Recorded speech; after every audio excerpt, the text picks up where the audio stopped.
Hi guys, Namaste. My name is Dr. Sandhya Ramanathan and I'm a GP in Auckland, New Zealand.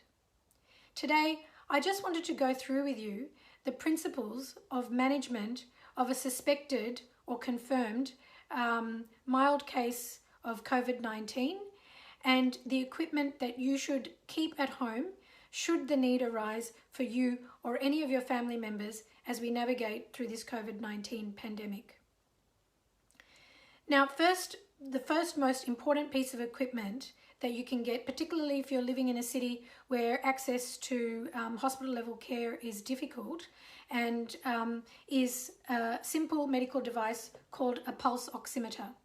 This pulse oximeter is widely available and it's relatively affordable. Now this device, when you use it to monitor the oxygen saturation levels in your blood every day as you are fighting the infection, will go a long way in providing reassurance that you are okay to be managed at home and you don't need to go to hospital. So I'll just show you how to use this device. You just switch it on. Okay, it normally has some batteries that it comes with that you put in the back.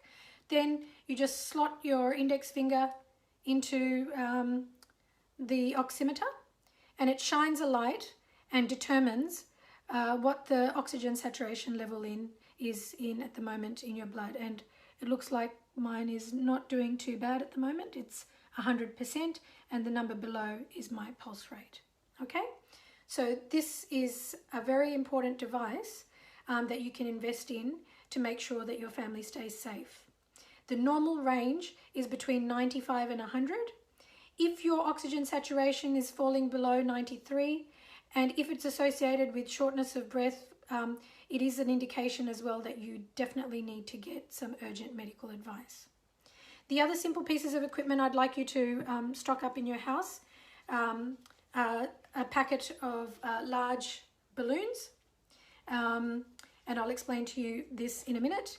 The other thing is also a straw. It can be a reusable straw, plastic straw, paper straw, anything will do. Now, if somebody in your family is to come down with symptoms suggestive of COVID and you can't get a test, that's okay. No need to panic. We know what we can do to basically get the best possible outcome if you carefully follow what I go through in this video. Another thing I'd like to request at the outset of this video is if you can please, I humbly request, watch this video till the end. It will provide a lot of useful information, and please share it with as many of your family and friends as you can as possible, because in doing so you will be saving lives. Now, the first principle of management of this condition at home is priming your immune system. Now, our immune system is our first port of defense in fighting any infection, and COVID-19 is no different. So it's very important that we have a good diet that is rich in real food, colorful vegetables and fruit, and minimize any junk, processed foods and alcohol or fizzy drinks, etc. Also, you need to stay well hydrated with water, and you need to remain calm, because this is an issue where your mind will very much determine what will happen to your matter or to your body. So it is very important that you stay calm, and these breathing exercises that I'll be showing you later will also help you do that. Now, in addition to your base immune system, which you need to keep primed with your excellent 8 hours sleep a night, I would, at the first sign of illness, add 3 immune boosting supplements every day, and that is zinc, vitamin D, and vitamin C. You can add something else if you wish, like turmeric, echinacea, but these 3 are essential: zinc, vitamin D, and vitamin C. Okay, so that covers your immune system. All right, and so we'll be taking that every day. The next most important principle of management is reduction in viral load.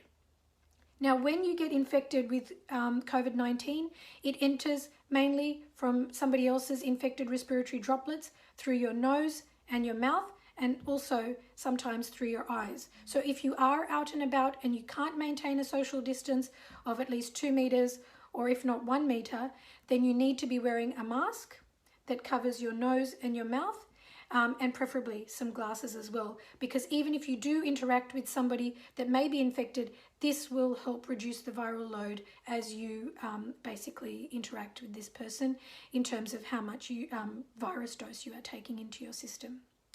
Now, say somebody in your family starts coming down with symptoms such as fever, dry cough, running nose, sore throat, loss of smell or loss of taste. It is important to start working on diluting that viral load straight away. So the most important thing is doing gargling twice a day with warm salty water, and even preferable to that is a betadine mouth rinse. Now, if in addition to rinsing your mouth, it is very important to also rinse your nose. So there are several options available. One of them would be just a saline nasal spray that comes in a spray bottle, which you can just spray up each nostril, and you can repeat that as many times as you want through the day. Another and even better option is to get some saline made up into a little dropper bottle that has a lid that you can remove. Okay, and into that I would like you to drop a few drops of betadine concentrate, okay, like so.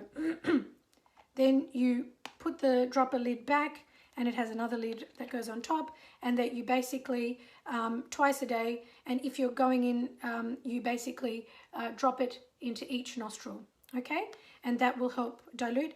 Even better than this is if you make up a saline nasal rinse, and you can get these nasal rinsing bottles, okay, that look something like this, and in that I have just put 250 mils of water that has been boiled in the kettle and cooled down, and to that I am going to add half a teaspoon of bicarb soda and half a teaspoon of salt, okay, and I've already added that into this.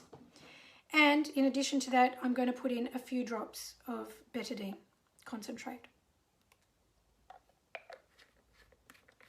And so with this, what you do is you do it over the sink, you lean over the sink, you direct the flow of the nasal washer back towards your throat as you enter your nose, and the saline fluid will flush through and come out the other nostril and out of your mouth, and will help again reduce that viral load. Okay, so there we have reduction in viral load. So already we've been through the first principle is priming your immune system. And the second principle is reduction in viral load. Now, another way which we can reduce the viral load, before I forget, is steam inhalation. This is very important and can also help with symptoms such as reduction in sense of smell. It's good to put a little dollop of Vicks into a bowl, pour some boiling water over it, cover your head with a towel and take steam, and do that twice a day. So now I want to get on to the most important topic I wanted to cover today, which is breathing exercises. Now, in order to explain breathing exercises, I just wanted to just go through a little bit about what actually your lung looks like.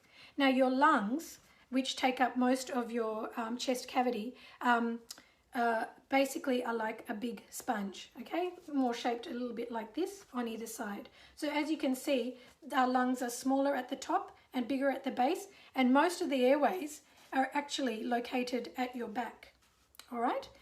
Now, because of this, if you are to collect any fluid in your lungs, that fluid with gravity is going to concentrate at the base of the lungs, so right at the back, okay?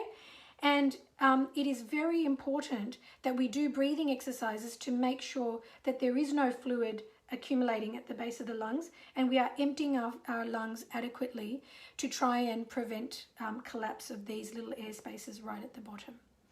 So in order to do that, it is very important that we breathe well, okay? Now, in the breathing mechanism, the most important thing for you to focus on is expiration, or breathing out, okay? Now, this is because when you breathe out, you are emptying your lungs of any you're emptying your lungs as much as possible. And it's the same as if you were to imagine that the oxygen that you want to take in is water that you want to take in and fill this sponge. You want to fill this sponge with as much oxygen as possible. So in order to do that, you first need to clear out any of the old water that is already sitting there, okay, that contains carbon dioxide. So I'm just going to show you and demonstrate with this sponge as I do it.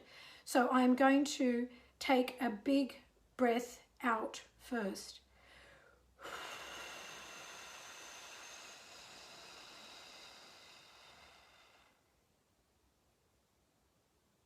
I'm going to hold it there.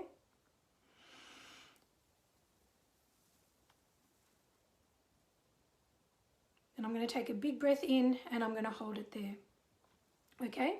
Now, this is a very important thing to remember and to practice. When you are doing something such as box breathing, which is breathing all the way out for 3 seconds, hold. Imagine that you're drawing a box. As you're breathing out, 1, 2, 3, hold. You draw the line up. Then breathe in, 1, 2, 3, hold. You draw the line down. Okay, so this is a very important thing for you to practice when you are well. Now, when you are sick, it is very important that you do some exercises that will help maintain the space, those little sacs at the bottom of your lungs, and keep them open and patent and not collapsing down with fluid. Okay, so I have a very good exercise which was given to me by the very clever anaesthetist mum of one of my classmates.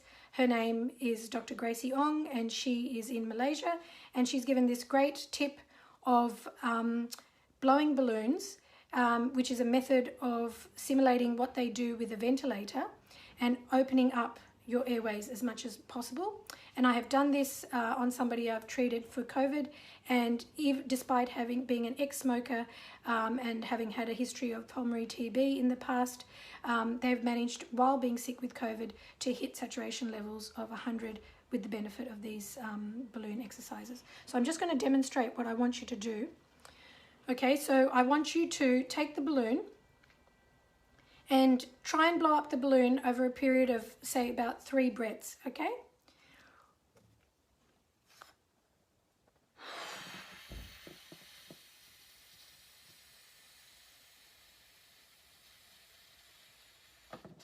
Okay, that's 1 breath.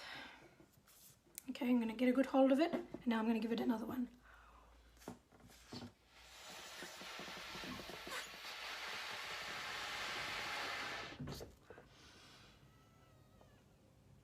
And 1 more.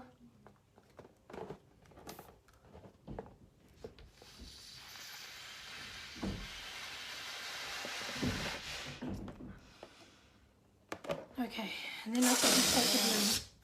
And now let's just check how my oxygen saturation is doing. And I'm sure it's improved, because that was a lot of effort. So basically what you're doing there is you're blowing out against resistance. That is a very good way to keep your airways patent. And there you have, I've just hit 100. Okay, now if you find that it's quite difficult, if you have elderly family members and they find it quite difficult to blow a balloon, you can pretend you are blowing a balloon, so they can just, pretend they have an imaginary balloon and just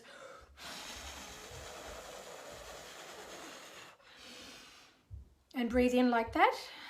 But another simple exercise is using our straw and a glass of water is to blow bubbles into that glass of water, is another way to more gently create resistance, okay? So we will be doing this.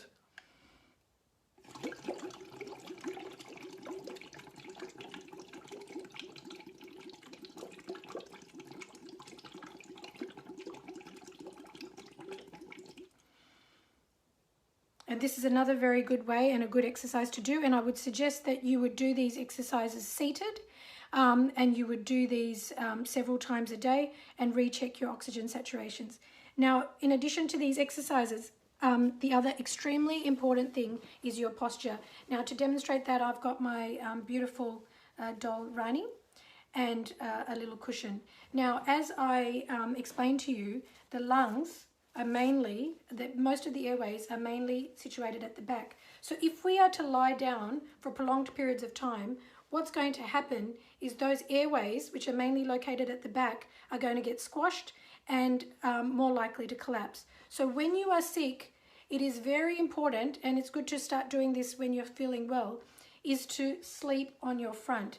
Now, you might think that that's very uncomfortable, and if you have the pillow under your head this way, it is going to be uncomfortable.